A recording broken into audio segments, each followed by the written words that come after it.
started. It's great to see so many of you here. A lot of you know me, but not everyone. My name is Dr. Elena Coates. I'm an associate professor of English. And I'm so pleased to welcome all of you to what I hope will be an annual career panel, What Can You Do with an English Degree? This is one of a number of recent efforts to hold more conversations about the professional opportunities that our English majors have.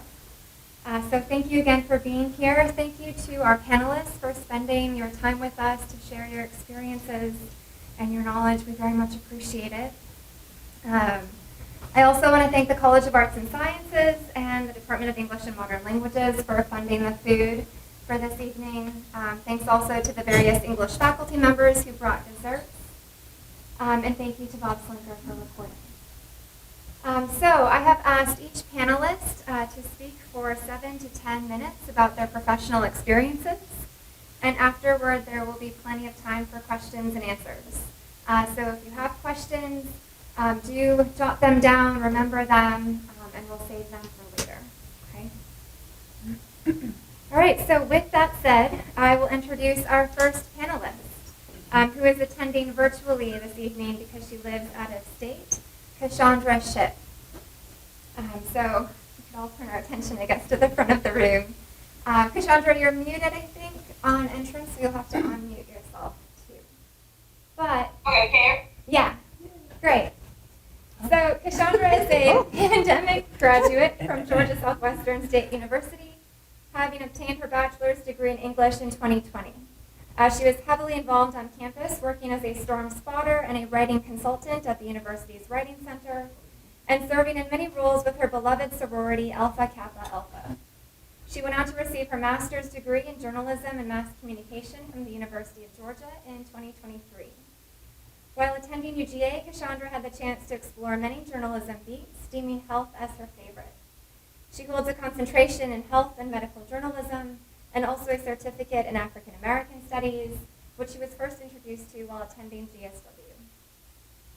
She has worked as research and teaching assistant under Grady College of Journalism and Mass Communication, and as a breaking news and health and sciences reporter for the Red and Black, the largest independent student-led news organization in Georgia.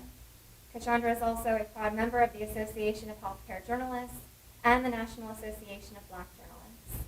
Swapping a newspaper for the television screen, she now works in the world of broadcast journalism as a news producer at a local news station in Corpus Christi, Texas. Keshondra, the floor is yours. Thank you so much for attending. Thank you for the introduction. Okay, hi everyone. I don't know, I'm so excited to be here. I don't know, I feel like I was just in that same classroom, like sitting in you guys, in your seats, honestly. Like, it's crazy how fast it all happens. But I don't know, I'm so happy and grateful for like where I am, but none of that would be possible without GSW. So like Dr. Call said, I currently live in Texas, which I moved to Texas right after graduating. I graduated from the University of Georgia in May. I moved out here in June, and I don't know, it's just been a fast moving process, honestly. Like, honestly, since I left GSW, like back in 2020, it's just been a lot, but it's been fun. It's been definitely a learning experience. And yeah, that's kind of like just a little bit about me, because you kind of really already told you about me. But yeah, I currently produce our 2-hour long morning newscast, which that's our longest newscast right now at this station. The other ones are like 30 minutes long.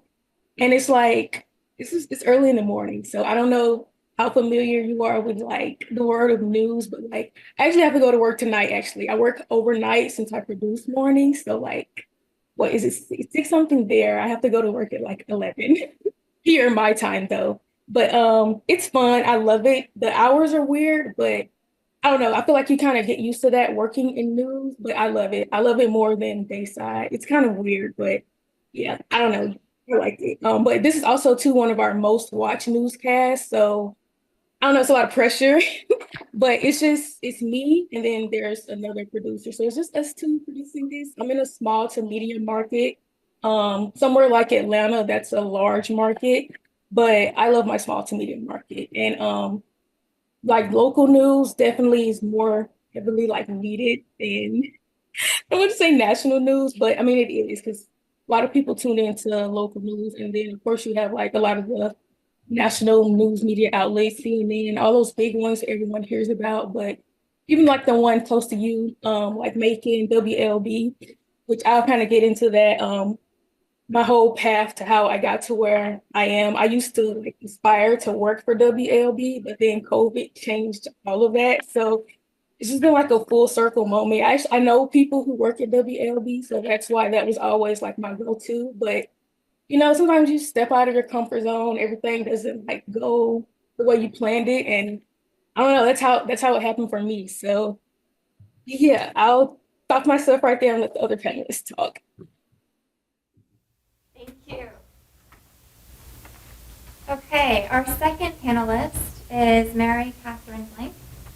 Mary Catharine is a criminal defense attorney and a proud graduate of Georgia Southwestern. After her graduation in 2017, she went on to get her Juris Doctorate from Georgia State University College of Law in 2020.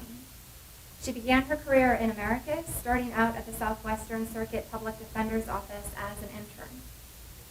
She has now been in her current role with the Troup County Public Defender's Office for almost 4 years, focusing on defending indigent clients accused of felony crimes. Mary Catharine is deeply passionate about mental health advocacy and is a member of the Mental Health Court Team. She is also a proud member of the Stonewall Bar Association, an organization of LGBTQ+ legal professionals. A former GSW cross-country runner, Mary Catharine now coaches local cross-country teams in her off hours. She resides in LaGrange with her fiancé, Kira, their dogs, Zia and Poppy, and their cat, Gamba. Hello. She said my name is Mary Catharine Blank. I have some prepared remarks because I have the tendency to go off on a bit of a tangent, and I know that time is limited and you guys are tired and there is cheese blossom to be eaten after this, so I want to make sure I don't go over my time.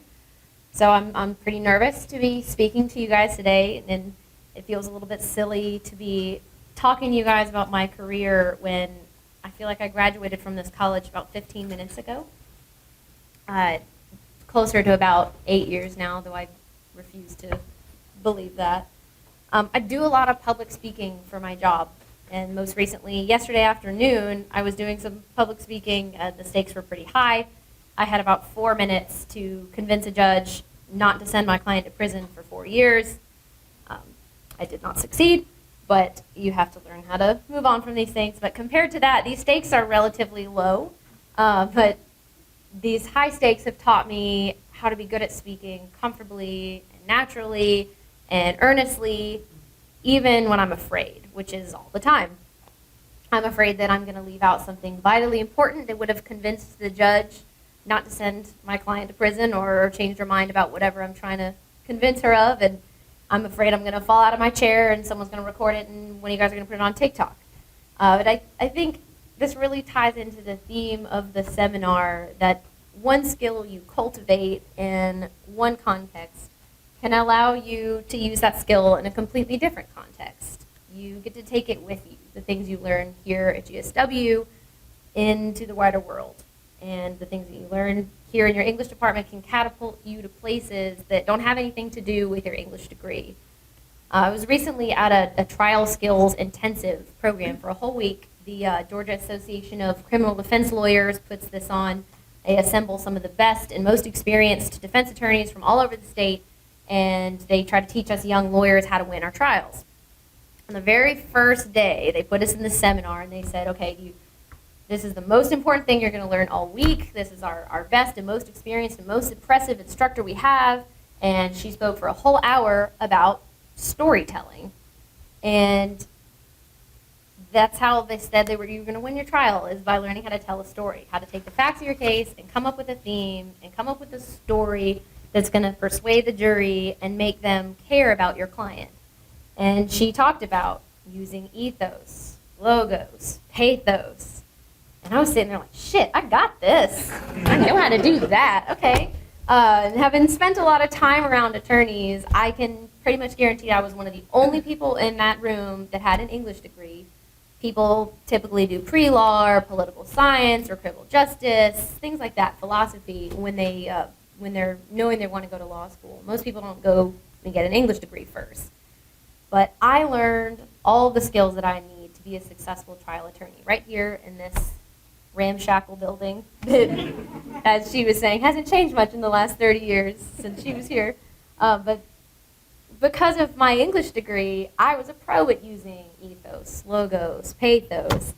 I learned how to take anything and make it into a good story. My English degree also helped me to get my law degree. Even though there's no overlap in the course material, in law school you read a lot. You read big, heavy books, dry, unexciting material filled with phrases like jurisprudence, preponderance of the evidence, equitable, interpleader, all kinds of crazy stuff, and Latin. Just so much unnecessary Latin. It's just, and you know, no shade to Shakespeare or Dr. Moyer's Irish literature class, but when I left here, I was a pro at reading dry, unexciting material filled with unnecessary Latin. Really good at it.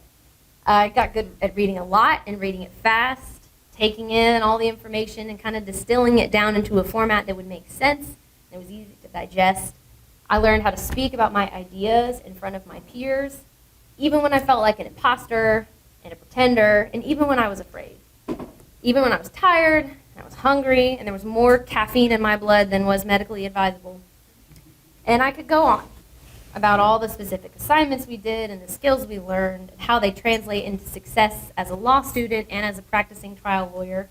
But I want to share the most important thing that I learned here at GSW and something that I carried with me through the rest of my college, because I did 4 more years almost of college after I left GSW and into my practice today. I learned how to prioritize myself and my mental health, even when things got hard, especially when things got hard. For some context, during my senior year, I was taking a full load of classes. I was running cross-country, 2-a-day practices, 6 a.m. and 4 p.m., and then I was working as a waitress at the Windsor at Rosemary and Thyme, late at night, early in the morning, and my mental health wasn't in a great place. I'm sure none of you guys know anything about that kind of struggle, but I was really, really struggling. And I remember sitting in Dr. Moyer's office, struggling with my really, really mediocre capstone project about Macbeth's witches, and he asked how I was doing. And then he granted me an extension on my paper when I gave him the answer to how I was doing, which was really not great. And I'm like, as I was going through this and thinking about that paper, which I haven't thought about in almost 8 years, I realized that I turned that paper in the morning of graduation and then realized that Dr. Moyer had passed me in his class sight unseen, and so I was able to graduate. But I learned how to juggle all the different responsibilities and demands of my life. I learned how to give myself some grace, and I learned how to learn how to ask for help when I needed it, which was often, and it still is. For those of you interested in going into the legal field, mental health concerns and substance abuse issues are really big issues, really big concerns in this field for law students and for practicing attorneys. And it's so important that I take care of myself so that I can take care of my clients. If I'm not doing good, I can't do good. It's kind of a mantra I repeat to myself when I'm having a hard time.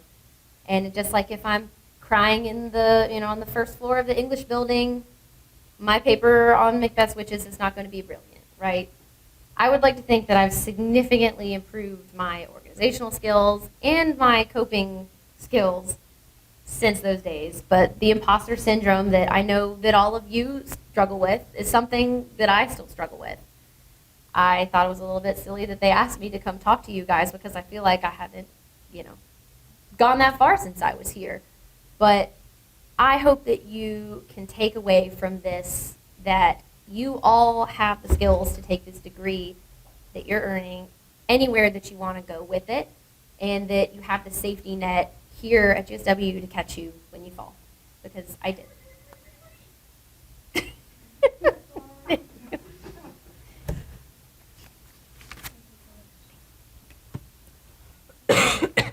Our next panelist is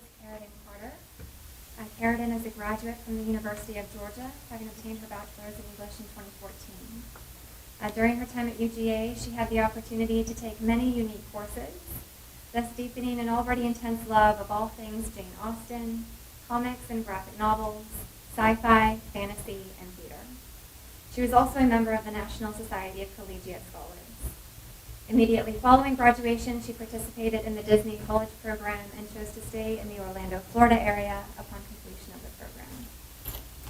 Her time in Orlando led to a lengthy career in the realm of recruiting before she returned to her home state of Georgia and ultimately landed her current role of admissions specialist at Georgia Southwestern State University. Karradyne is also an avid bookstagrammer in her spare time. In 2019, she began a Novel Kingdom, an Instagram account where she shares her love of books and all things bookish, with more than 27,000 followers. Her bookstagram journey has allowed her to work closely with major publishers such as Canterbury Classics, Fierce Reads, Simon & Schuster, Penguin Teen, St. Martin's Press, and more. Thank you, Dr. Kaus. So I'm a very nervous person. I'm going to go ahead and preface this, and I'll probably be kind of long-winded. I'm sorry in advance. But as Dr. Kaus said, my name is Karradyne, and I am an admissions specialist here at GSW. I'm going to read off this thing. I'm sorry. But basically, I process all of our undergraduate applications, transcripts. So if you applied any time after July 2023, it was definitely me processing everything you submitted. I handle answering all of our incoming emails, and trust me, there are so many. Oh, dear God. I manage our student interns and assist my bosses with any and all proofreading needs. And trust me, there are a lot of those. If you're the only English major in your future career, you will be proofreading, I promise. I do also have a Bookstagram account, a Novel Kingdom. Who here is familiar with Bookstagram? Cool. So like, yes, but on Instagram, less thirst trappy, I guess, than Book Talk.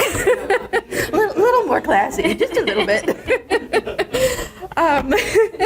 So for those who are less familiar, Bookstagram is an Instagram account that is centered around books, photos of books, reels about books, book reviews, book merch, all things celebrating books. I started a Novel Kingdom almost 6 years ago now, and in that time I've been able to share my creativity and love for books, and with an audience that's actually grown to more than 28,000 followers. I hit that over the weekend. So if you're familiar with influencing, which I'm sure you are in this day and age, you know that that's not a large following by any means, but for a little old me it is very significant, and I'd be lying if I said I wasn't proud of it. I firmly believe that my background as an English major helped me find success in that Bookstagram space, and I'll touch on that a bit more later. But as I mentioned, I'm an admissions specialist here, and prior to moving back to good old South Georgia, I spent several years living in Orlando, working in recruiting, which was an excellent segue into my current role, very recruiting based. I firmly believe that all of the skills I developed as an English major have helped me both in getting jobs and keeping jobs. Those skills allowed me to market myself in a way that set me apart, especially in terms of creativity and analytical skills. I like to think about it this way. Every time I had to write an essay, craft an argument in some way, I wasn't just building my writing skills, I was honing the ability to persuade and engage, and those skills are so incredibly valuable in a variety of fields, really every field, especially when you tie in the creativity aspect. Being an English major can really set you apart in terms of the fact that not only do you think more analytically than most people do, but you think differently. You have a unique perspective that more often than not is one that is very forward-thinking and very out of the box, as cliche as that might sound. You've been challenged more than those who took their core English classes and moved on. The bounds of your creative thinking have been pushed to the point of being one of your most invaluable assets.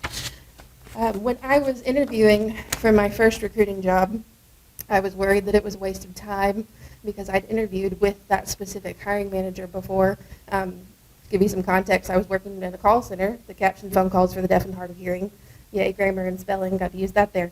I was trying to move up in the call center, and I'd already applied and interviewed for a supervisor position there. I was insanely nervous. I'm kind of a nervous person, if you can't tell. I kind of robotically just fed them answers of why my call center experience would make me a good supervisor, told them absolutely nothing about my education other than the fact that I had a degree. And when the hiring manager gave me feedback afterwards, she told me what I already knew, that I just kind of put myself in a box of the job that I was currently doing and didn't really tell them anything about myself. Needless to say, I did not get that supervisor job, but it's okay, because when I came back for the recruiting interview with that same hiring manager, I knew I had to change my tactic. I prepped for that interview like my life depended on it, but I also did not forget what she said. I had to tell them more about myself and what shaped me as a person. Like, you may be like, Karradyne, your English degree didn't make up you as a person, but it did largely shape me and the person that I've become. And I know that's going to be the same for you. Not only that, but there is a very specific path that led you to choosing this major that will ultimately very strongly tie into your end goal. But in that interview, I focused largely on my creativity, innovation, analytical skills, honing in not only on my experience, but what I could offer in the position. One of my favorite memories from that interview was the hiring manager and her boss telling me that people who held the role in the past really struggled with the multitasking required of the position, especially since it sometimes required you to fill in for other roles and do completely different jobs. This may sound completely bonkers, but I gave them the example of the fact that at the time I read 7 books at a time and kept the plot line straight. I've reduced that to 4 books at a time because 7 is kind of crazy. But I drove it home and telling them that I did that while working at the call center because we were allowed to read between our calls, and they were absolutely baffled. And I honestly thought that I may have potentially ruined the entire interview, but it led to so many more questions, like how on earth I would put myself through that torture. Their words, not mine. I told them that I loved to read, that there were too many books in the world to settle on just one at a time, and that I was an English major, which required me to read several books at a time throughout my entire college career, and the habit just stuck. And when the hiring manager called me to tell me that I got the job, she told me that her boss was so impressed with my reading habits that he couldn't stop talking about it. So I didn't ruin the interview with that.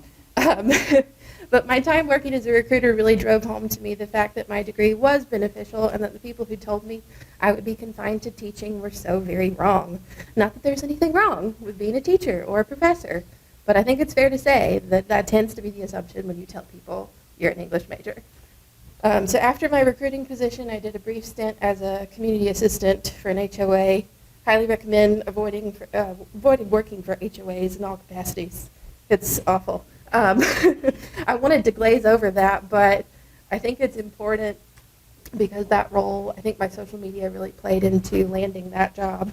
The manager was concerned that though my work experience was solid, it didn't really lend itself to that particular job, and on paper I totally understand why she felt that way. I even highlighted my communication skills, organization skills, yada yada, everything I could think of from school to work. And I could tell she wasn't really biting. I figured that being a pretty big community, they had to have some sort of social media presence for their residents. So I took a leap and decided to mention my then not so very big side hustle, my Bookstagram. And this woman was blown away. Who knew something like that could seal the deal? I think it helped, and that she then realized she had substantial evidence that I had pretty decent writing and social media skills, and that was something I pursued on my own time. I think it's important to note, and it's something that's not really talked about. Sometimes it can be really good to tell potential employers about your hobbies or things that you pursue outside of work, especially if they're at all relevant, or so that you have skills outside of the workplace that can make you valuable inside the workplace. Excuse me. So now to the Bookstagram, this thing that I am most proud of and is honestly my baby at this point. I knew about the Bookstagram space for many years before I started a Novel Kingdom in 2019, even though I didn't really understand how large of a scale it really was. It wasn't until my little sister decided to start one, I said to myself, why the hell am I not doing this? I love reading. Why? So I did. The first book photo I posted to the account was of Sarah J. Maas's Kingdom of Ash, sitting on top of a Disney trash can with Cinderella Castle in the background. Because I lived in Orlando, so why not? Yeah. Yeah. I talked about having the worst book hangover of my life from finishing that whole series, and my whole life changed. I realize that might sound dramatic and kind of silly, but it's accurate. I mean, the whole thing took off. I didn't think that the account would ever amount to anything other than me posting cool pictures, what I thought was cool pictures of my books and talking about why I love them, but pretty quickly I started gaining that following, and I learned that there was such a thing as getting free books. So my little bookworm heart almost couldn't contain itself. I started out by requesting books on a platform called NetGalley. If you have not heard of that, I definitely recommend checking it out because anybody can request books on NetGalley. And then I found out that there were bookstagrammers who were actually emailing publishers directly, marketing themselves and their accounts, and flat out asking for free advanced copies of books, and I had to get on that. So all of that persuasive and engaging writing I had under my belt has been put to good use to the tune of me being able to work with so many publishers. Publishers I never even could have dreamed of being associated with in the smallest capacity, let alone as one of their influencers they seek out and even offer to compensate sometimes.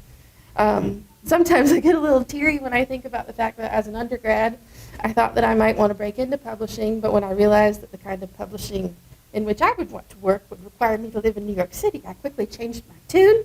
But now I get to work with not just one, but several of those publishers I admired throughout my bookworm life, just in a capacity that I didn't realize could be my reality until I started this. So all of this to say, don't let anyone pigeonhole you. There are so many things you can do with an English degree, so many conventional and unconventional paths you can take. Think about how your degree relates back to your life and your interests and hobbies and see if there's something you can create out of that.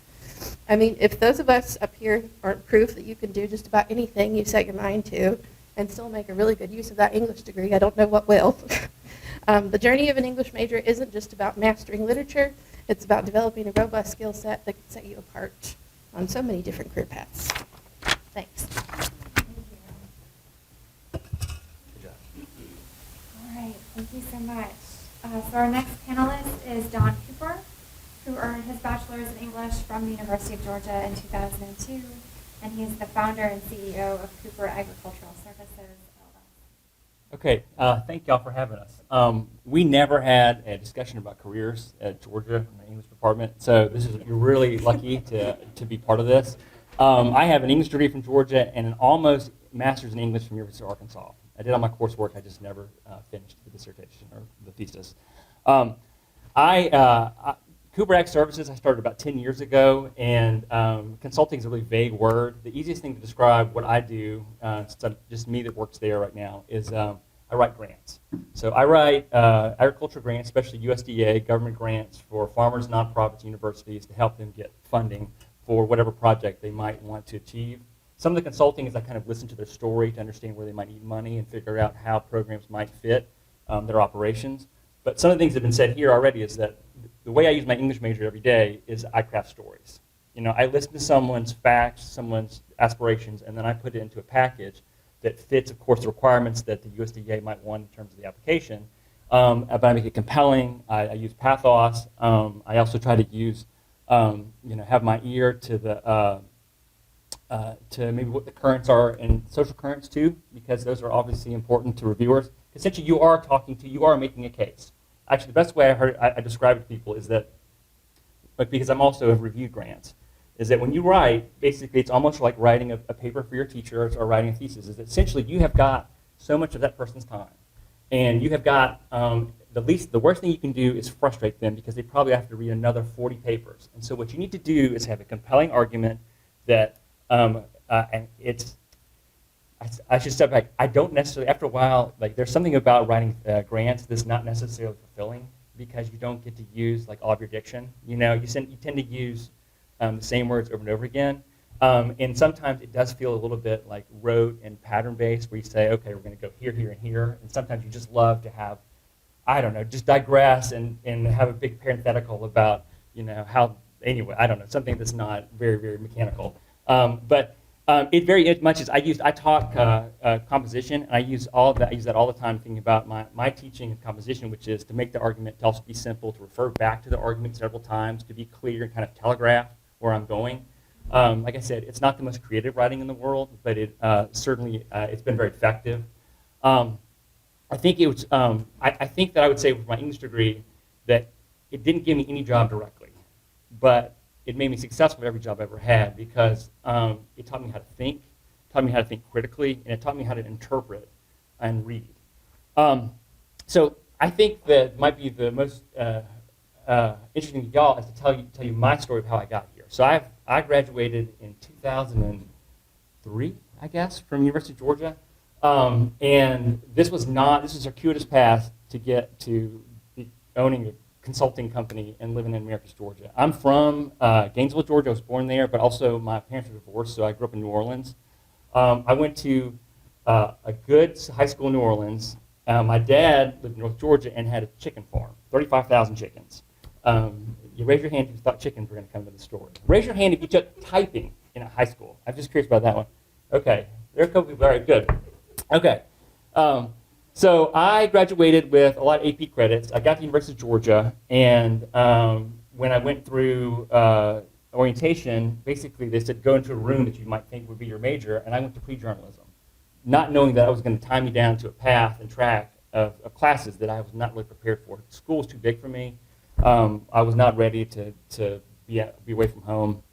And after a year, there's some other stories here about the quarter system and missing like certain tests that Georgia requires you to take, and then having to take reading comprehension, and then saying, I don't like this college stuff. I'm going to go and go back home and work on the farm for a year and a half. So I worked on the farm. I picked up eggs for a year and a half.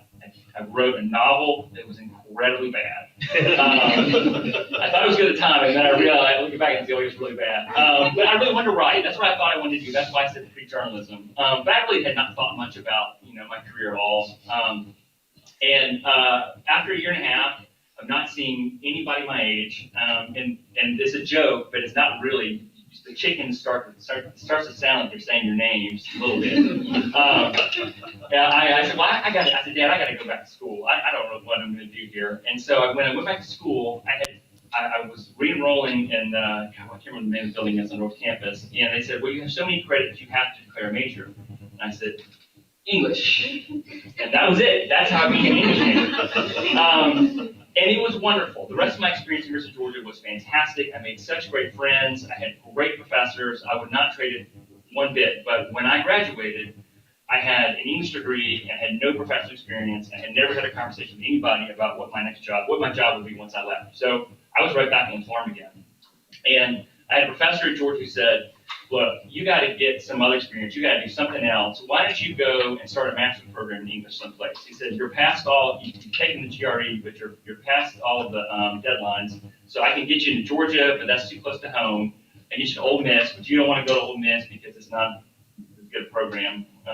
But Arkansas, I have a friend in Arkansas, and the head of the department is pretty well respected, and I think it would be really good for you, and just do it.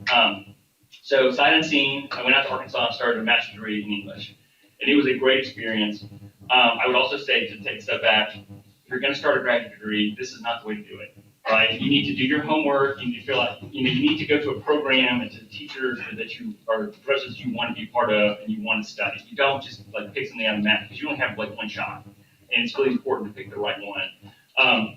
The Arkansas was great, and we're not gonna air dirty laundry of different universities, English departments, and things. That's not for y'all. So anyway, but when it was coming up to end, that it's time for me to write my thesis and get out of Arkansas. Of course, I don't think I was going to stay there, and I didn't really understand what to do next either. I wasn't really prepared to get a PhD. I didn't think I wanted to teach.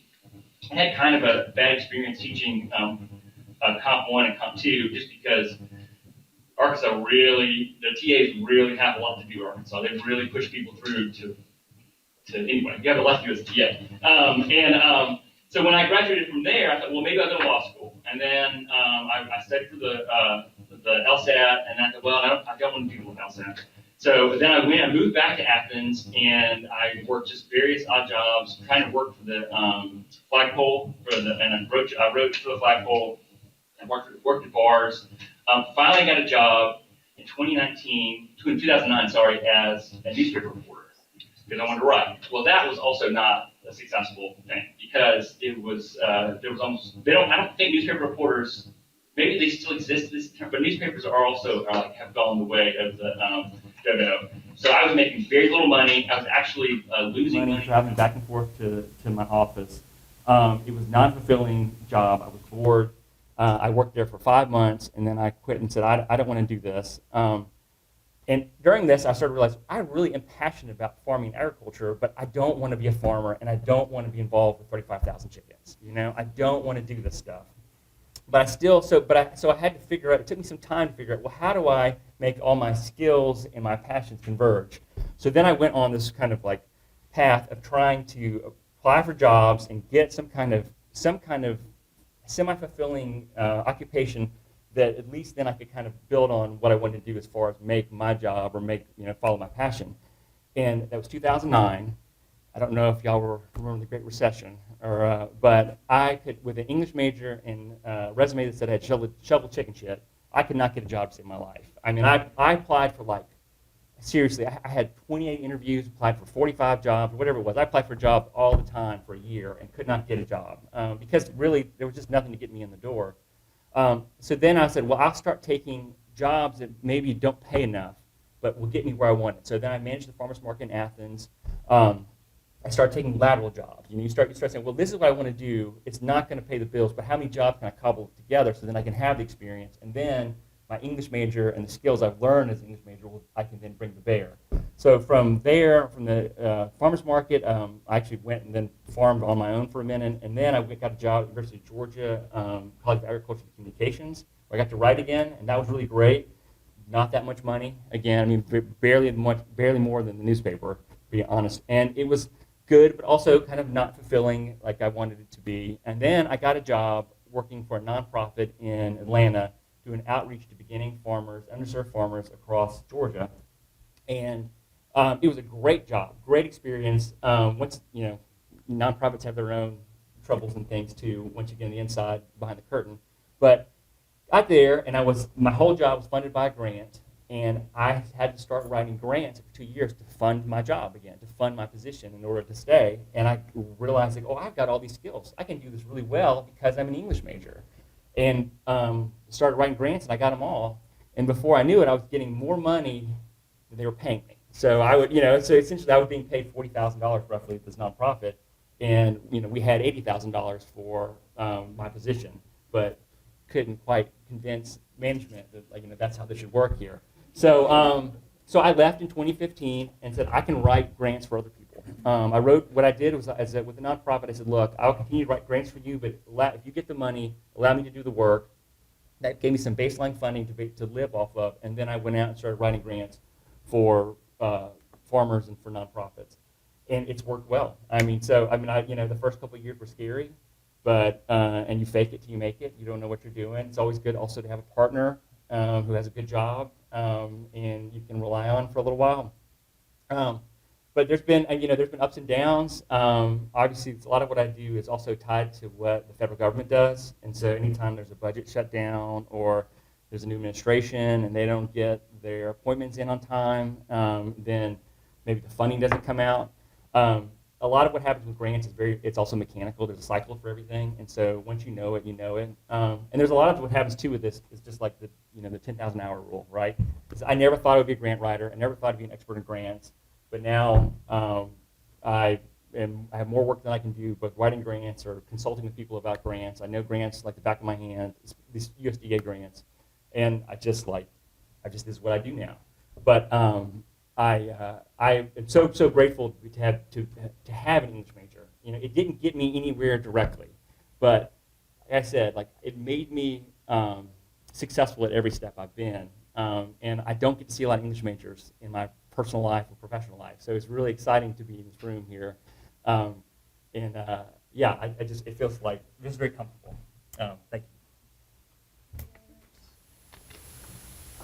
Okay, our final panelist is Camille Bielby, who earned her bachelor's in English from Georgia Southwestern State University in 1984 and continued her education in the College of Communication at Florida State University. With experience writing and editing for the Southwestern and Clay and Pine, and as a Gale photographer, she launched her career as an editorial assistant for Florida Hotel and Motel Journal, a monthly four-color trade magazine, and teaching computer use classes for Florida State's Continuing Education Department. She shifted to data analysis, conducting industrial water use research for Northwest Florida Water Management District, and economic development site selection research for the Florida Department of Commerce's Bureau of Economic Analysis. She served as Director of Research for the Tallahassee Economic Development Authority, a Senior Development Specialist for Middle Georgia Regional Commission, and labor market information analyst and employer marketing representative for the Georgia Department of Labor, downtown manager for the city of Montezuma, and multimedia specialist for the American Camellia Society. Bielby currently serves as a regional planner for River Valley Regional Commission. Y'all, I always tell people, the day I got that letter that said that they were going to make me graduate, I called my granddaddy. Well, granddaddy called me because he's the one that got the letter. And he said, "You're going to graduate." I busted into tears. I was like, "Oh my God, no! You got to be kidding. What am I going to do?" I panicked. The whole time I went to school. Now I had a lot of jobs. I worked on the Southwestern. I started on my, what do they call the people that, the Zephyrs that bring you around when you first come to school? Well, one of them was the paper editor, so right away she was like, "Oh, you can write. Come on with us." And so I did, and it turned out that was the smartest thing that I ever could have done. It was really, although my education was solid, and it was more solid than I realized at the time when I graduated. I thought everybody went to college to learn how to think and analyze, but when I got into my career, it turns out a lot of those people, I don't know what they were doing up there in all those other buildings, because they can't think, and they sure can't spell. And they'll ask somebody something that they could look up and find out on their own. What? Oh my goodness. So anyway, so how I got from here to there was when I got that letter and it said that they were kicking me out of school. My granddaddy said, "You're not supposed to say it like that." I started, oh my God, so I started applying for grad schools, so I applied all around the country, and so then I got accepted to here and yon, and, but then I was like, what am I going to do? And I mean, I had to work. I mean, I had 3 jobs in addition to my working on the yearbook and the newspaper and the literary magazine. In addition to those, I had real jobs. Like I worked at Pat's Place, and back in my day, we had a Pat's downtown, so I worked at both of them. And I worked at, I used to tell people I worked at a wine shop, but it was Mike's package store. So I had me a whole lot of jobs, and I was used to working, and I babysat, and I did everything that I could to scrape together a living, So I graduated, and I didn't owe 1 red cent, not 1 red cent. I fixed that when I went to Florida State, though. I fixed that lovely little thing. But anyway, so I got the job at the Florida Hotel and Motel Association on their magazine. So I was like, okay, I guess I'll go to Florida State. But I needed to get my residency because, I couldn't afford out-of-state tuition. I might have graduated with no debt, but I didn't graduate with any type of trust fund or whatever it is that people live off of. A lot of my friends, I'm like, how have you done all of these things? Because I worked myself to death, and I don't have all this stuff to show. So I don't know, but I've got what I need. The English, though, I will have to say, once you learn how to do literary analysis, it applies to everything. It doesn't even matter. Every single thing you do. Like he does, I do now. What I do is a lot of grant writing. River Valley Regional Commission, there's regional commissions all over the country, and Georgia has a whole bunch of them. Ours has 16 counties, and what our customers are the local governments.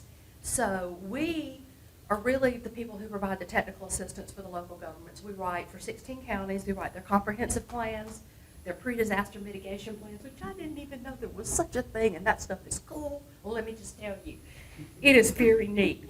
And when you've seen your plan, and then you see them have to actually use it, like, because, tornado came. This is pretty cool. It actually matters what you're doing, right?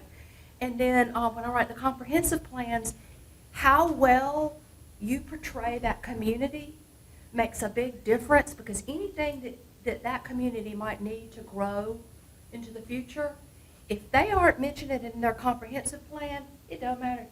You're not going to be eligible to apply for those grants.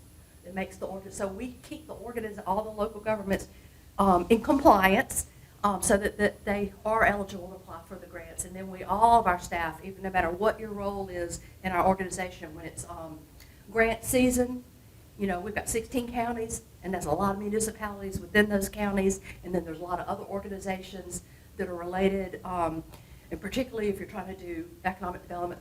One of my most proudest things right now is every time I go to Buena Vista and I drink the water, and I'm like, that's a fine well right there I wrote that grant for. You know, and the other two wells, though, they had the cancer in them. I mean, like, no kidding. So, like, if I didn't, so I was like, oh, what if I don't do this, then all the babies are going to die. Probably not, but in my mind they would. So, I mean, I make sure. So, all right, but you're telling a story, but you have to do it. You have to follow instructions, because that's what really the grant writing is that it tells you in the NOFO what they're going to want, and everything in there, one line. So I already knew how to do that because I learned how to follow instructions, you know, and you learn how to cite your sources. I will have to tell you, as somebody that does work full-time in research, people that don't put their sources, citations in there correctly deserve to be hexed. Okay? So, the census. So that's not a source. That is not a... MLS has nothing in there, the citation, that says that is okay. So I go crazy about stuff like that. But so a lot of times you end up with having to review everybody else's stuff in addition, because you got your stuff taken care of. But not everybody, and it turns out, I used to think, well, I don't know, something's wrong with all of them, because I know I'm not special, I'm not smart, I'm not anything. Yeah, I can write, but I thought anybody could. So several times when I have had situations where I had, in 2008, my position with the city of Montezuma was eliminated, and I had given up a good state job to go there. And so then when I eliminated my position, I was really in a little bit of a pickle, because I had left Atlanta, I had left my career, and I was doing that. And I'm like, oh my goodness, what am I going to do? Well, I got a job, and this is where I kind of forked in the road. There was the American Camille Society. It's a national headquarters in the public botanical garden near my home, it turns out. And they needed a multimedia specialist. They needed somebody to manage the website and to do the graphic design and write the magazine. And I was like, and what else now? But it turns out that's plenty. Because, and then there's, conferences and conventions. But I learned how to write scientific plant names and punctuate them correctly. And now if I see somebody has put double quotes instead of single quotes around the cultivar name, clearly they're stupid. But it all translated. So, I was able to learn it pretty quick, and I went to the archives and the files, and I read everything that I could on all of the whole people in history, and then folks would say, well, such and such and such, and I'm like, oh, why, that was, and a guy that bred camellias back in the 30s, and I'd already researched and written everything there was about him, and found out that he used to be like, some of them were like movie producers and stuff like that. You find the backstory on those people, and so it's like research and writing, and it sounded like it was about flowers, but really it was telling a story. It is about flowers, as people developed those particular plants. Well, I probably would have stayed there. I was having a good time, and I wasn't making any money, but I had some second jobs, and I've always I've had several second jobs as working on newspapers, and I do not mind doing news. It is something you can always do. It pays less and less, which is why I couldn't even do it anymore. Is I'm like, you got to be kidding me! You want to pay me $10 to write that article? I'm gonna have to drive there. It's going to be 3.5 hours at that meeting while everybody's hollering at each other. Then I got to come home and write, and you want me for $10? So I had to stop doing that. And but every now and then, the lady through the paper, she calls. She's like, Camille, are you real busy? I'm like, yeah, I sure am. No, I don't want to do that. But I did actually like the process of it. I love going out and talking to somebody and finding out what was their core truth or whatever on the topic, and then sharing that. And one of the things that I started doing, I had, when I was a downtown manager in Montezuma, all the kids at the high school that they couldn't find, the work programs, well, we don't have a lot of places to work. And so they had all these kids that needed something to do. So I don't know how it happened, but next thing you know, I had this ambassador program of these kids. And And they were giving them, so everybody that they couldn't find a position for, they would send them, they were like, oh, Camille will take them. And so, I had to think up stuff for them to do and all. And fortunately, we had a history museum, so, you could always dust the artifacts and when they'd all be playing around, they'd be making noise, and I'm up there trying to write and getting on my nerves and everything. So I would think up something. I was like, oh, why don't you research the Rosenwald schools and write a little paper? And y'all, doesn't that sound like you run the kids off with doing that? Every single one of those kids is still in touch. They're all grown. I got one at Coast Guard, one in the Air Force, and they all to this day say that, I've influenced them on their curriculum, said that they said some of the kids got sent to me because they were in trouble, nobody else wanted them. Not one single one of those kids has ended up in trouble. All of them have done well, and it just, but I would have never, I was just like, well, what did people do with me when I was around? So I was like, when I worked at the library in high school, they'd say, when I finished just doing the books, putting up everything, and I was like, what next, Mrs. Page? What next, Mrs. Page? Mrs. Page was like, why don't you write an essay about the Iranian hostages? I'm like, okay, cool. And so I read all the little magazines and all that, and all the U.S. News and War Report and all of that stuff, and wrote all that up. But I didn't know everybody wasn't doing that, y'all, and they're not. Not everybody can write. So I really think that you've chosen a really good, well-rounded degree, because you're going to have a foundation, like it says, it's going to help you succeed in all of the things that you want to do. And it's going to make you think differently than other folks. And again, I didn't think there was anything special about how to think, but it is. There's like, you've got to logic and make decisions and like a decision tree in your mind. I mean, that sticks with you every day. That helps with your organization.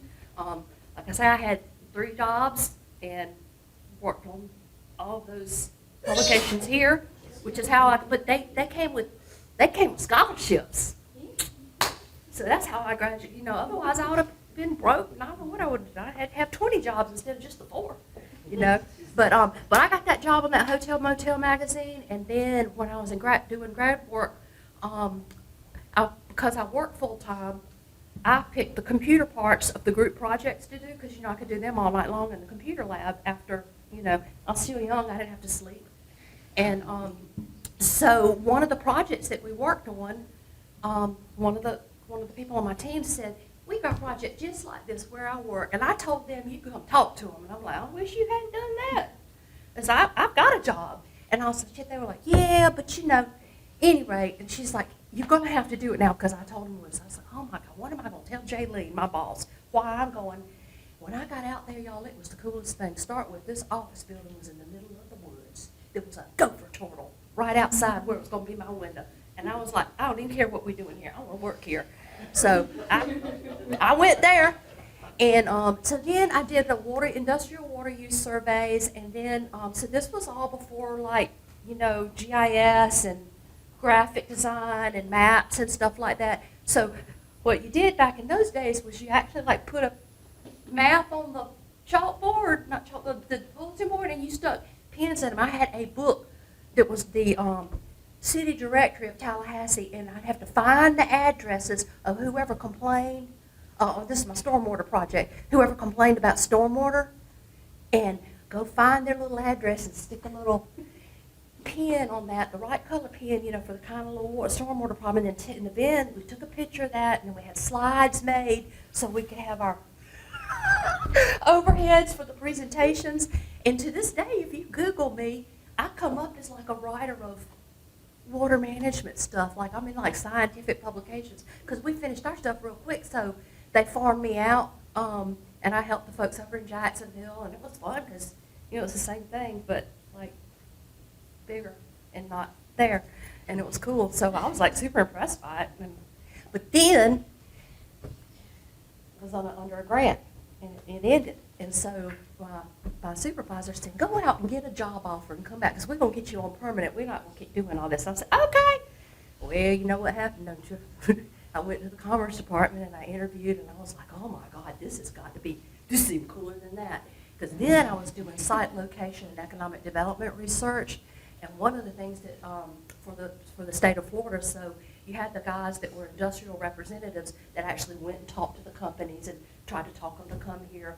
And then the companies would tell them what they needed, and I got to do the research and write the reports that those guys used to lure the companies in. And then the communities in Florida would call what you have FAM tours, familiarization tours. They put us on the governor's plane and fly us off to all these places in Florida. They would wine and dine and meet you. I got to feed the little dolphin on the little thing. I got a little picture of me feeding the little dolphin. And I'm like, I never thought I was going to be doing anything like that when I was over here, in my English major. So anyway, I worked on that, and then one of the industry reps got the job as the Tallahassee and Leon County Economic Development Director, starting a new program. And he said, you come be my director of research. And I was like, director of research? Really? Yeah, I want to do that. Sure enough. Well, that turned out to be awesome, because then I ended up writing, we had our annual reports. We were building a program from scratch. Again, everything that you needed to do to recruit stakeholders and to hold meetings with these groups to study the industry that they were in and to figure out what was best. General dynamics in the mag lab, those were two of my projects in Tallahassee. Back when I was in college, I didn't know what a mag lab was. I would have thought that was like some kind of special flashlight, And I was like, what is it now and how is it? So, but once you learn how to read and research, it doesn't really matter what the topic is. You can get it all figured out. And so, and you're not, you probably can't tell now, but I used to be really shy and nervous all the time and afraid of people. But it turns out once you're comfortable with what you're doing, and if you know what you're doing and have mastered it, it builds confidence. Of course, now it took me to my 60s. I didn't get confidence until I was 60. Sorry. I mean, it was in stages, but I used to wouldn't stand up for myself or anything like that. I'd be like, oh, okay. But now I'd be like, that sounds like to me that's your job. Now you tried to pass that off on me. And I tell you what, I help you. Go work on it and bring me another draft. And after I look at that, then I'll tell you how I can help you. And they go away, and a lot of times they don't come back. So I like that a whole lot. But I used to would have just anything, and then they'd be off, on their vacation, and I'd be sitting up there at the office doing the work. Granted, I got a lot of experience in some areas, but you don't always want to be. You always want to be available to learn and do something new, but you do have to watch out for that. But I think people coming along after my generation, we didn't have things like mental health. My mental health was, I scraped by enough tips that I didn't got to get kicked out of my apartment. And that's what it comes down to. So I feel like it was well. Anyway, so then I was working with I got the opportunity to work at the Labor Department doing software design of economic statistics. How cool is that, and who would have ever thought? And I was like, but I have the little cocktail napkin that has a little wine stain on it, where I wrote drew the first screen of this software. Now everybody in the country, all the labor departments in the whole country use this application, and I was on the team that helped develop it. I never would have thought, I'm not even real techie, I mean, sometimes I'd be like that lady at the Dollar General, she's like, do you want to use the app? What in the world is she talking about? I was like, I've got my debit card. And she goes, but what about the coupons? And I'm like, oh yeah, here's my Saturday coupon. And I dig through my purse, and she's like, it's on the app. And finally I asked my nephew, what is she talking about? He goes, just don't worry about it, and next time I come to see you, I'll put it. She said, make a list of everybody to ask you about apps, and I'll fix that up for you. And I'm like, okay. But when I taught computer classes, there were still 2 floppy drives. So the world changed a lot, and I was totally able to adjust every time that it did, and every time that it threw me a loop, like the recession, lost a job. My granddaddy got sick, and I had to leave my job and take care of him. But I will tell you that my labor department job, I had built, because I traveled so much and I did presentations all around the state and then all around the country when I was doing those software things, I had a lot of leave built up. And that was one of those things where the Lord was watching out, because I was able to take care of my granddaddy and nurse him through his death. without missing a single paycheck. And so that was really fortunate. And if you ever work somewhere that you have that kind of loyalty, and oh, by the way, it turns out I was there enough years, I get a retirement check already. And I did not believe it. I was like, they're not going to give me no retirement check. I'm not but 62 years old. Turns out all I had to do was 60. I cheated myself out of 2 years. But I'm making up for it now. But anyway, I think y'all have chosen a great degree, and there is nothing in the whole world that you could possibly want to do that it won't serve you well. Thank you so much. Let's give all the panelists.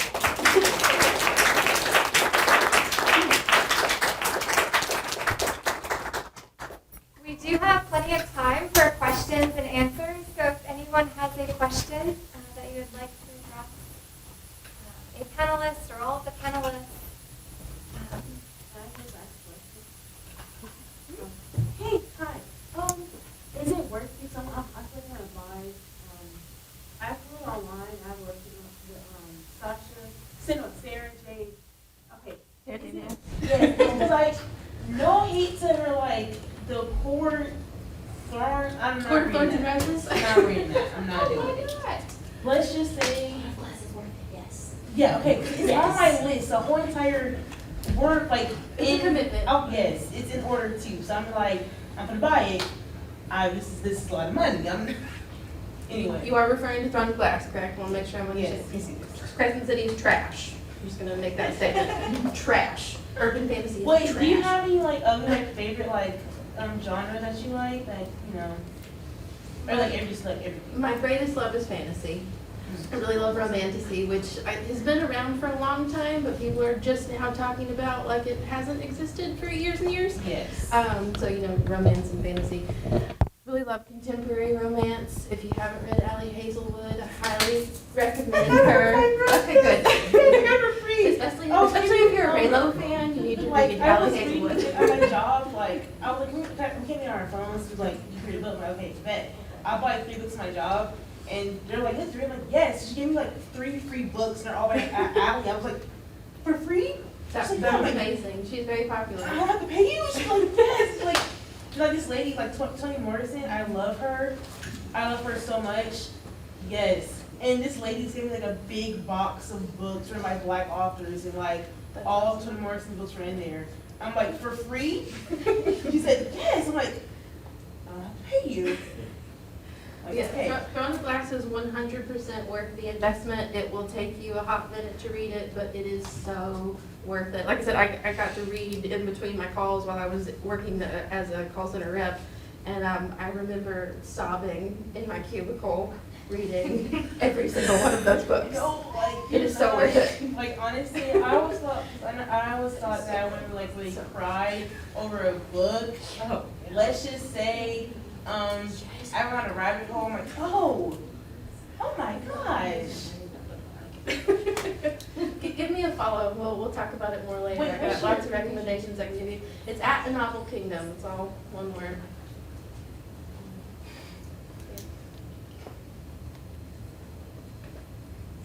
Great. Any other questions?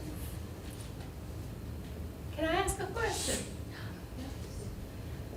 How many of y'all was already born in 1984? Oh. That sounds great. I thought y'all all looked. That's the thing. I don't think we looked as young as y'all do. Back when I was in school. I mean, because I came on campus grown and knowing it all. Can I ask a question too? How do you feel about AI? The writing tools. Yeah. I feel like it's destroying like the essence of writing in general because more and more people are using things like ChatGPT instead of using their own creative skills. Takes the emotion out of it, the personal details to it. There are people who I would say are competitors who are now using generative AI to write grants.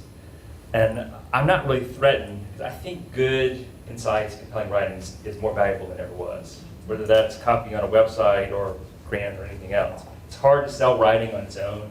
It's hard to sell a book. But writing that has a context to it, you distinguish yourself in your occupation. But AI is scary. I mean, I think writing in general is getting worse, right? Through AI, and then also in social media posts, that's where most people do their writing. A good email can really set you apart. With punctuation, capitals, but only where they're necessary. Hi. My name is Cassandra. I'm currently not an English major. I'm undecided, but I do have a passion for writing. It's something that I've always held on to, like I've always reached back and did. Just to give you a little bit of background, I was a chemistry major for 3 years at Georgia State University. And I tried to finish my degree here, but let's just say I'm not as ambitious as I used to be back in the day, pre-pandemic. So I wanted to know, like, what advice would you give someone who enjoys writing and enjoys writing poetry, but not really sure if she wants to go in the route of English? Like, what advice would you give me in this transition?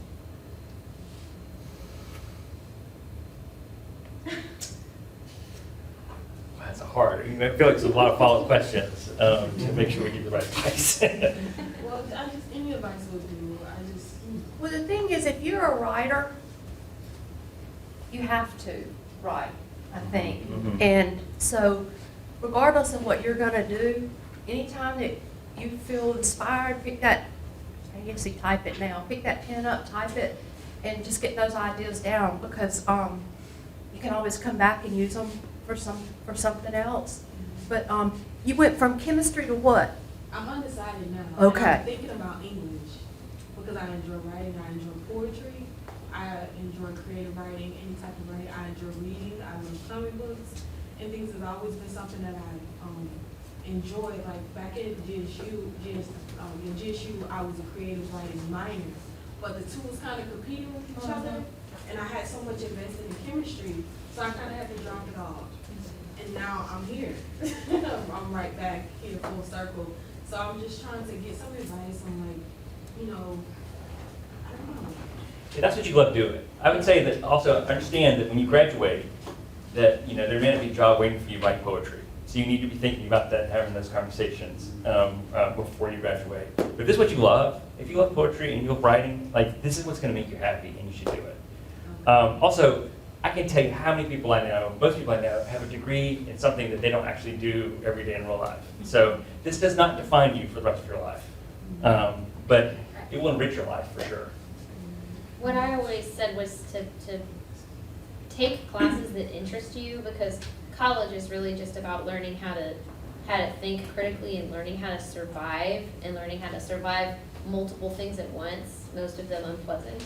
And those are skills that you need to survive after college. And so, like when I was in law school, I only practice criminal defense now, and I'm a litigator, and that's all I do. But I was taking all kinds of crazy classes in military law and like healthcare fraud law and like any kind of thing that I could take that sounded remotely interesting.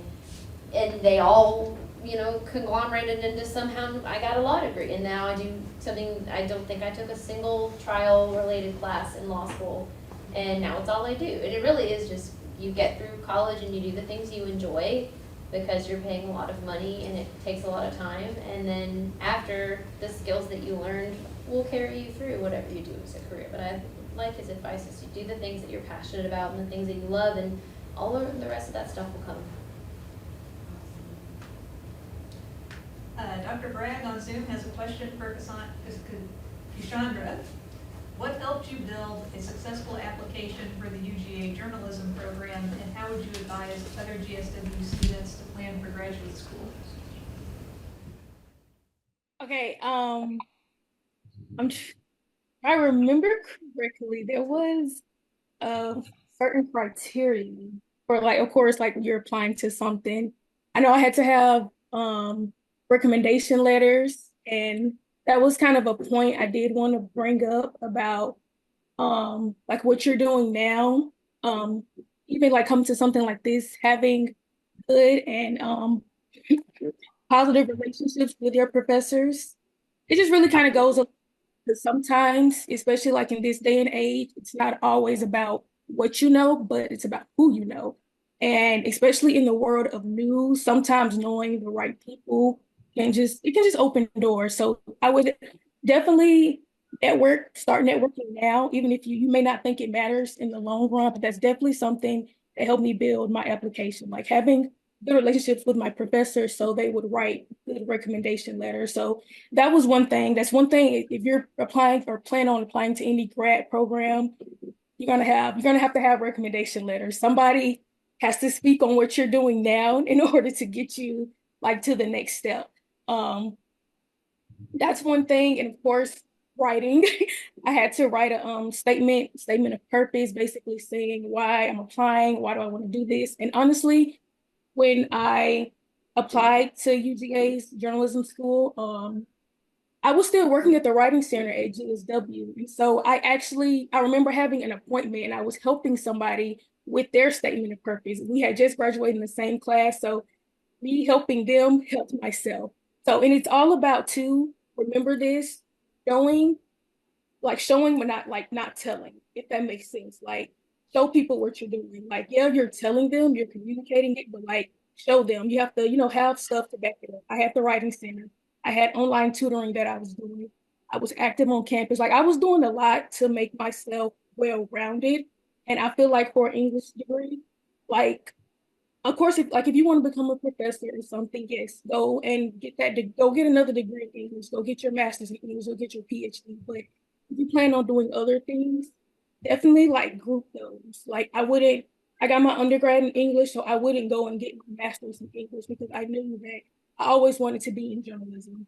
I think DW has a communications program now, but at the time when I went to get it, so I chose to keep it very general so I can apply it to multiple things. But it helped me out in the long run because even with my degree now, I have this bachelor's and I have this master's. Don't let anybody deter you. If that's something you want to do, go do it because I graduated in the pandemic. Newsrooms weren't hiring.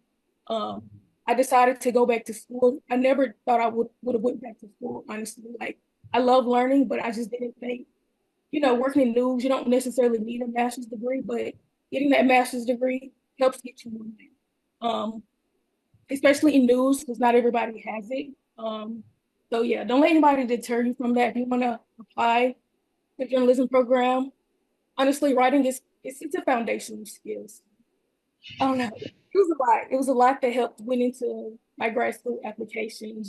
I didn't do it all in one sitting, not at all. It took definitely a few weeks.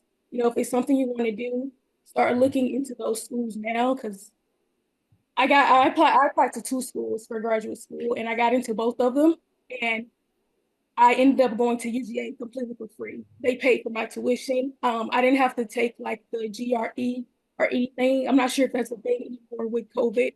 I know people weren't taking like the SATs and all that, but yeah, I don't know. I was truly blessed in my journey. So that's something to look into. I got an assistantship and that honestly helped me all throughout because news isn't gonna make you rich. Like those people who work at those top positions of a company, yeah, they may be floating in buckets of money, but I live very comfortably. I don't let people like deter me from doing anything. I know I heard one student say she's not that ambitious. Like work on doing things for yourself, honestly, because you don't have to be overly ambitious. I had people tell me that I was too ambitious and I'm doing everything that I said I would because I was ambitious, because I was self-motivated. So you just you have to have it in you, but you also like put in the work as well. Like nothing's gonna be easy. Like, yeah. If anybody has any more questions about that, honestly, I'm happy to help. You can email me all about questions about grad school jewelry. I'll be happy to help, especially with the writing part, because I know it can come off as intimidating, but they're just trying to get a feel for you, what you can bring to their program, and all of that. So yeah.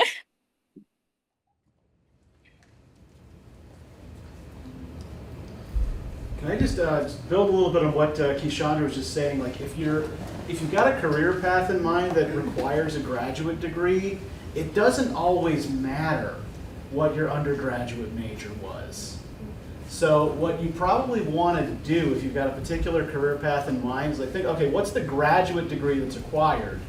What courses do I need to have to get into that program? And can I major in something else, maybe that I feel more interested or passionate about, and still take those classes, like maybe take take a major you're interested in and a practical minor or something like that, right? Or a minor that feels practical. And again, you can still get to the same place. You can say major in English or history, and you can still go to business school, right? Hell, you can still go to medical school if you take the right science classes. And there are also jobs in the health professions and in the sciences for writers, for people whose skills. I mean, Camille was talking about the science articles that she was writing. It's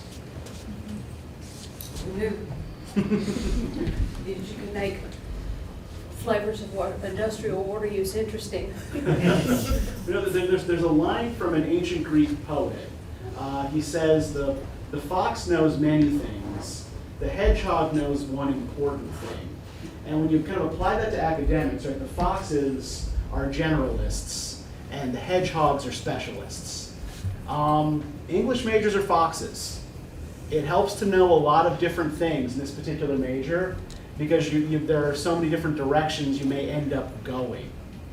And frankly, I feel like the world, like right now, the way the way technology is moving, the way our present society is oriented, the future belongs to the foxes. Dr. Bragg on Zoom says, to back Dr. Moyer up, I knew somebody who went to med school with a history major and a biology minor. Mm-hmm. Yeah, a friend of mine in undergrad did the same thing, yeah. I have a question. All of you say that, like, you kind of didn't necessarily know what you wanted to do when you graduated. How did you even start figuring that out? And what would you say to people who are kind of undecided as to what they want to spend the rest of their life doing? How do you go about figuring that out? Well, I think it's your extracurriculars and your activities and the people you meet and the things that you're getting exposed to, because they're going to help you figure out what it is that you want and how that your skills can apply. Have as many experiences as possible. Like you're not an English major, you're coming to this meeting and you're exposed to all kinds of new ideas and concepts that you might not have been before. Go to sign up for every single club, talk to people, as many people as you can. Go do every single opportunity that's presented to you, and eventually something's going to stick. Trial and error. I don't expect to have your dream job when you're 23 years old. It's a journey. Definitely trial and error. I mean, I was hell bent on working at Disney, and I thought I'd work there for the rest of my life. Right after college, and that definitely doesn't happen. Love being there as a guest. Don't like working there. But definitely just make connections while you're in school too. UGA had a really, really great career services department that I never used because shy. And I really regret that I didn't use it, because once my Disney stint ended, I just Googled, what can I do with my English degree? Exactly. And I wound up in a call center that ultimately led me to recruiting. So I wish I had made it a little bit easier for myself. I'm not upset with the way it ultimately turned out, but I definitely had opportunities that were missed. So make those connections, talk to people, get a feel for as many things as possible. Come to office hours. Yes, do that. Oh, for sure. Yeah, because the professors and the people that you meet can be very useful. I'm pretty sure.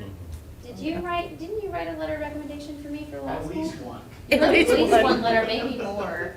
But yeah, I mean, the people that you meet, and I would say don't get discouraged by failure. A lot of times, you take failure as a sign that you need to be doing something differently and that it's not for you. But I would say don't get discouraged by failure, because it's all kind of a part of the process. Not to sound like a Hallmark card, but it really is. And at one point, I was working in a very, very fancy, giant, high-rise law firm in Buckhead with a marble lobby and a chandelier and all this stuff. And now I work in a a converted old prison, and you know what I mean. But I'm exactly where I need to be because I failed at the fancy law firm job, and now I get to cuss, and sometimes I wear shorts and a t-shirt to work. You know, it's just you can't get discouraged by those things, even when they feel like it's trying to tell you something. If that makes sense. I would definitely add to that. Oh, sorry. I would definitely add to what they're all saying about definitely like trust the process, embrace the journey. You don't have to have it all figured out. I promise you don't. I didn't know what I was going to do besides working in news. That's just something that was always interesting and fascinating to me, especially behind the camera. Like there's so much more that goes into making those people on camera look good. Honestly, it's a lot of pressure to be like constantly on it. Like if you're like a reporter or something, anchor, like enjoy where you are now. Like I know, especially like in this, like in the world today, especially like the economy and stuff, like it's probably pressure on y'all to like do certain things a certain way by a certain time frame. You do not have to have it all figured out because I mean things change. And, I don't know, it can change in a blink of an eye, and what you want to do long term may change. Like, yeah, that's all I wanted to say about that. Because you don't have to have it all figured out, but you know, try out a bunch of experiences what you like. That's definitely what I did. I just kind of centered it all around writing. So if there's something like writing is something you enjoy, try writing for different things. Definitely, if you're interested in communication, start learning AP style. Do not use MLA style. But yeah. And when I was 22, I was going to be a musician.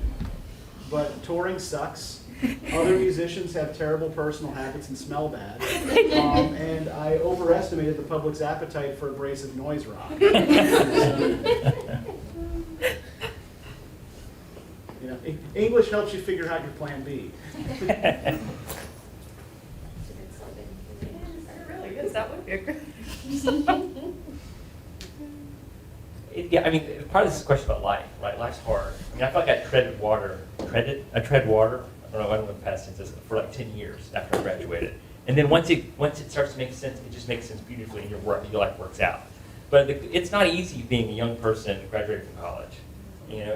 And no one's looking to hire someone who has no experience, right? So there's some things that are just not going to come perfectly. And I think what was said there too, what Keshondra said about, you know, there's probably some peer pressure, some social media pressure about how your life's supposed to look, but you know, that's very false. You know, you have to get your first job. Your first job will lead to other jobs. Your experience here will make you successful, and the connections you make both with professors here and with your professional connections as you start moving forward, I promise you things will fall into place.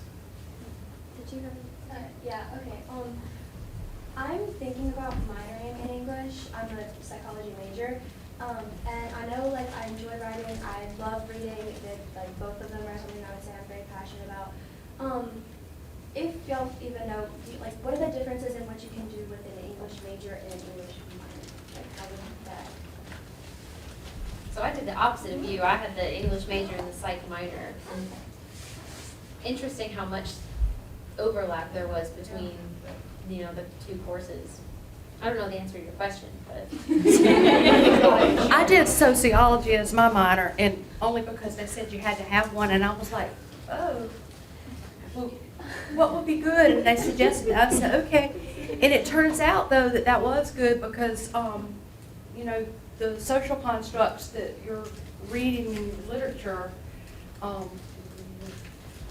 what I learned in sociology actually applied to literary analysis, but then later on, when I started working with economic statistics, and I'm not even good at math, I can't hardly even balance my checkbook, but I can give me some economic statistics, because I feel like that it's just like poetry or any other kind of writing.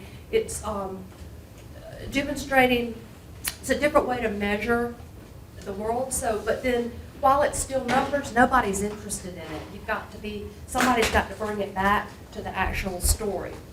You know, what does it mean that there's this many people, you know, in this set of conditions, you know? And so I think with the psychology, I think either way you go with that, it's going to give you a solid foundation.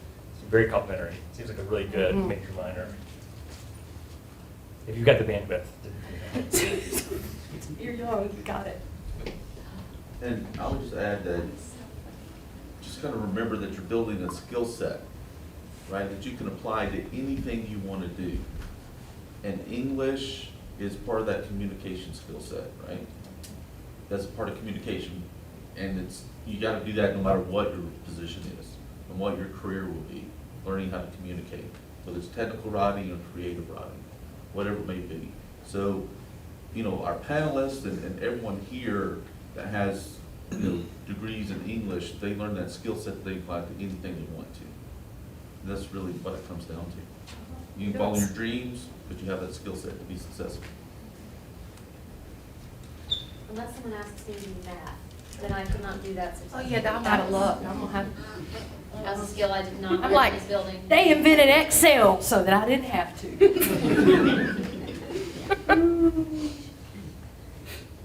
Any last questions or thoughts? I have a question. It's for, I forgot how to pronounce it. Camille? So at the majors and minors fair, I was talking to my sociology teacher about minoring in it with an English degree. What, besides the jobs you named, do you know of any other ones like in this? I don't know how to answer it. What other opportunities could you have with a minor in sociology? I think anything that where you're involved in dealing with people, whether you're writing about them or you're serving them. Because one of the sociology classes that I took that actually I feel like was foundational for me and it changed my whole life and my whole view was the one on ethnicity and racism. And he gave us this one assignment where we had to take photographs of racism happening. And it changed my entire life because I had never thought of it like that. I never, he was like, we're not like, say you go to a restaurant, is everybody behind the counter one way and everybody on the other side? And so that's a sociological construct that I've never had really thought of. And so when you are doing your literary analysis, for example, I think you can understand the characters better, and particularly if you're trying to write, you're developing a character set. Particularly if you're doing fiction, or even if you're just writing about real people doing real things. That it's the structures of the social concepts are really what we're interpreting, and whether it's from social patterns or your psychological approach, that's what you're really. Because what's the theme of the novel? Was it coming of age story, or was it which thing? So there, whatever you're going to write about. I feel like as long as you are able, as long as you can write an essay, a one-page essay, keep it under the number of the words and get that point across. After that, once you can do that, you can force yourself to keep your word count down. You can force yourself to make sure that you're not using superfluous words, and that they're the right word choice. That, it doesn't matter. Whatever you want to do is yours. The juvenile attorney that I work with, she has a sociology degree, and she is constantly bringing up stuff that they will tell her in these seminars, and working with children with autism and working with people that are dealing with racial issues and poverty. And she's like, I already know all this shit. Like, she is constantly coming to me and telling me that I just sat through a seminar of all the stuff that I already know, and it's helped her a lot, and in turn it's helped our office a lot as we deal with these ever-changing issues. And so I wouldn't think about sociology as helping you work with children, but that's something that has been really helpful to her practice, and it's helped all of us as well. So you think that combination could also go into the law field? Because that was another idea I had. Because my parents brought it to my attention that 20 years down the road, even 10, that paper books and all that might not exist. Because I wanted to do poetry. I mean, I do it online, but still. They're going to be worth a lot of money. Yeah, so I would definitely say that a sociology degree would do you great in this field. And in the legal field, it's not just about being a lawyer.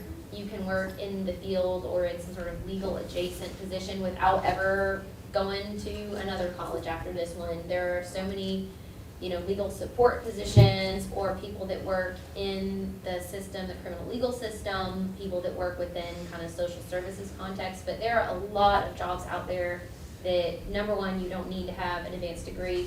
And number two, you can have any degree you want, but I think sociology would be very helpful because, like she said, it's anything that works with people. And I think especially people in groups that have challenges, I think it's something where a degree like that would really come into play.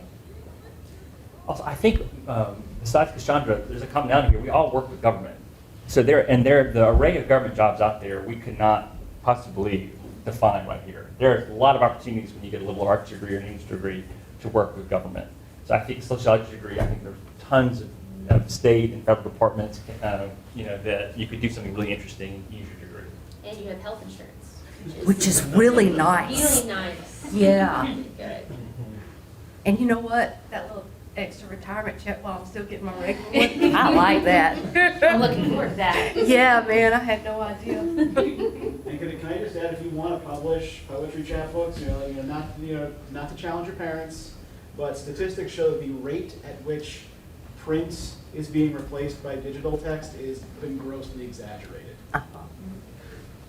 I don't know about y'all, but I didn't throw away any of my books. I mean, I still have all the books from one of my friends that was in the program here with me. Her daughter came to my house, because years later, her daughter came out. She goes, "That is so funny. My mama's bookshelf looks just like that." And I'm like, "Well, we took all the same classes." No, so mine were a little more raggedy because I used to read mine down there in the lake, laying out on my float. So because back then we used to tan, and I paid for that too. But all my books look terrible, but I've kept them. I still have a lot of my father's old college textbooks that have the notes that he wrote in them when he was a student. Oh, that's awesome. It's actually like a weird kind of emotional connection. And sometimes even if I do listen to an audio book, I'm still going to need to read it. But you can't always read when you're going down the road and travel to 16 counties that are, a lot of them are in places that people refer to as the middle of nowhere. You need a little something to do on the way there and on the way back.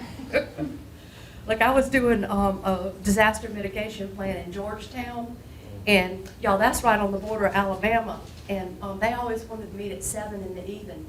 You know how, man, you driving through deer and all kind of things coming back. You got to have an audio book. There will always be a need for writers. I would never let anyone discourage you from pursuing creative passions. But at the same time, if you set your life up right, you will have free time when you're not working. If you get the work-life balance right, which is something that I know I really strive for and is something that's becoming more and more of a discussion in the professional world is, you damn kids want your work-life balance, but it's true, and you will have time to do creative things. Like I have time to coach a cross-country team and have a life outside of work, which is something that I wasn't ever expecting to have in the public service field. So don't ever let anybody tell you you can't be a poet. I'm gonna say it was kind of that deterrence that kind of made me go from wanting a creative writing degree at the University of Georgia to doing English, because starting day they were like, you guys can do so much with it. But health insurance is nice, always remember. Okay, we are on time. So thank you again to our panelists. Y'all, thanks for coming out. I appreciate y'all listening to us.